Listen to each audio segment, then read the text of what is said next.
بسم اللہ الرحمن الرحیم۔ ایک شخص نے سوال کیا کیا تراویح 8 رکعت ہو جاتی ہے یا نہیں ہوتی؟ تو بہترین بڑا خوبصورت جواب دیا ایک عالم صاحب نے۔ انہوں نے فرمایا تراویح 8 رکعت ہو جاتی ہے لیکن 12 رکعتیں رہ جاتی ہیں۔ کسی نے پوچھا تراویح 8 رکعت پڑھنی چاہیے یا 20 رکعت پڑھنی چاہیے؟ تو فرمایا 20 رکعت پڑھنی چاہیے۔ اس کی وجہ یہ ہے کہ اگر قیامت کے دن 20 رکعت نکل آئیں، اگر آپ نے 8 پڑھی ہو تو باقی 12 آپ کہاں سے لائیں گے؟ اگر آپ نے دنیا میں 20 رکعتیں بھی پڑھی ہوں، قیامت کے دن اگر 8 رکعتیں نکل آئیں اور 8 رکعتیں آپ کی تراویح ہو جائیں گی اور 20 رکعتیں آپ کی نفل ہو جائیں گی۔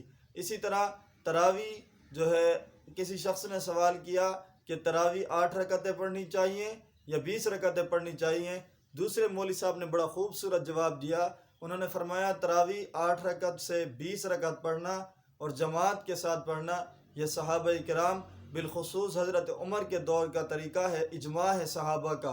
حضور صلی اللہ علیہ وسلم نے فرمایا میری سنت کو لازم پکڑو، میرے خلفائے راشدین کی سنت کو لازم پکڑو، علیکم بسنتی و سنت الخلفاء الراشدین المہدیین۔ فرمایا اگر آپ فہم و فراست میں، عقل و شعور میں، دین سے محبت میں، رسول اللہ کی اطاعت میں، اللہ کے احکام میں حضرت عمر سے اپنے آپ کو کم تر سمجھتے ہیں تو بے شک آپ جو ہے نا 8 رکعت پڑھیں۔ اگر کم تر سمجھتے ہیں بے شک آپ اس وقت 20 پڑھیں، اور اگر حضرت عمر سے اپنے آپ کو زیادہ سمجھدار سمجھتے ہیں، اللہ کے احکام میں، اللہ کے دین کے ساتھ محبت کرنے والا زیادہ سمجھتے ہیں تو اس وقت آپ بھلے 8 رکعت پڑھیں۔ اگر حضرت عمر سے کم ہیں تو پھر حضرت عمر کے پیچھے چلے جاؤ، اقتداء کرتے ہوئے آپ ہی 20 رکعت پڑھو۔ دراصل تراویح کے اندر 2 چیزیں ہیں، ایک ہے 20 رکعت اور ایک ہے جماعت کے ساتھ پڑھنا۔ اللہ تعالیٰ نے ہمیں اہل سنت والجماعت بنایا ہے۔ اہل سنت والجماعت نام ہے اعتدال کا، اعتماد کا، احترام کا۔ ہم اعتدال والے ہیں، اعتماد والے ہیں، احترام والے ہیں، نبی اور نبی کے صحابہ کے طریقے والے ہیں۔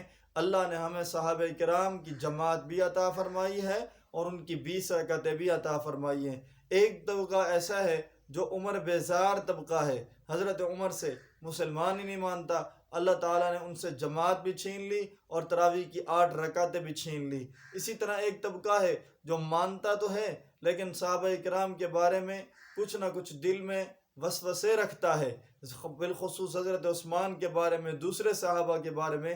اللہ تعالیٰ نے ان سے تراویح کی جماعت تو دی لیکن 20 رکعتیں چھین لی۔